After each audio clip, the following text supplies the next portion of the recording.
আসসালামু আলাইকুম। আমি ডাক্তার ইব্রাহিম লিঙ্কন। আমি একজন হোমিওপ্যাথিক চিকিৎসক। আজকে আলোচনা করব হাঁপানি নিয়ে। হাঁপানিটা একটা গুরুত্বপূর্ণ একটা বিষয়। হাঁপানি একটা শ্বাসকষ্টজনিত রোগ। এটা একটা শ্বাসনালীর অসুখ। এটার ইংরেজি নাম হচ্ছে কি অ্যাজমা। সারা বিশ্বে প্রায় 15 কোটির বেশি মানুষ অ্যাজমা বা হাঁপানিতে আক্রান্ত হয়। বাংলাদেশে প্রতি বছর 50,000 লোক এই রোগে আক্রান্ত হয় এবং মাত্র 5% রোগী এটার জন্য চিকিৎসা করে থাকে।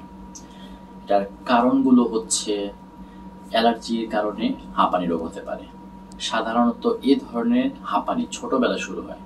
এদের ত্বকে অ্যালার্জিক রিঅ্যাকশন হতে পারে, তারপর কারো কারো অ্যালার্জিক রাইনাইটিস, একজিমা ইত্যাদি থাকে। এদের পারিবারিক ইতিহাস থেকেই শুরু হয়, যেমন শৈশবের থেকেও শুরু হয়ে যায় অনেকে। তারপরে অ্যালার্জির কারণগুলো হচ্ছে যেমন শস্যের ধুলা, বিছানার ধুলা, পাখির পালক, জীবজন্তুর বজ্র, ফাঙ্গাস ইত্যাদি থেকে হতে পারে। আরও কিছু কিছু ক্ষেত্রে খাবারে অ্যালার্জিও দায়ী হতে পারে, যেমন চিংড়ি মাছ, তারপরে ইলিশ মাছ, বোয়াল, গরুর মাংস ইত্যাদি। আচ্ছা, কারো কারো ক্ষেত্রে এক্সারসাইজ, যেমন দ্রুত শ্বাস প্রশ্বাস কিংবা ঠান্ডা বায়ু গ্রহণ করলেই হাঁপানির আক্রমণটা শুরু হয়ে যায়। এই রোগের কিছু লক্ষণগুলো যেমন শ্বাসকষ্ট হতে পারে, তারপর বুকের ভিতর শা শব্দ হতে পারে, তারপরে শুকনা কাশি হতে পারে, বুকে চাপ ধরা বা দম বন্ধ অনুভব করতে পারে। আচ্ছা, এগুলোর প্রতিরোধের কিছু উপায় আছে। যতটুকু সম্ভব সেভাবে প্রতিরোধ করার জন্য প্রতিরোধের যে নিয়মগুলো আছে, যেমন ভিটামিন এ জাতীয় খাবার, যেমন কলিজা ও গাজর খাবেন। তারপর সবুজ শাকসবজি, বিশেষ করে পালং শাক ও মধু হাঁপানি বা অ্যাজমার জন্য উপকারী। তারপর বেশি করে পেট ভর্তি খাবার খাবেন না। ঘুমানোর বালিশ অন্তত 6 ইঞ্চি উঁচু রাখবেন।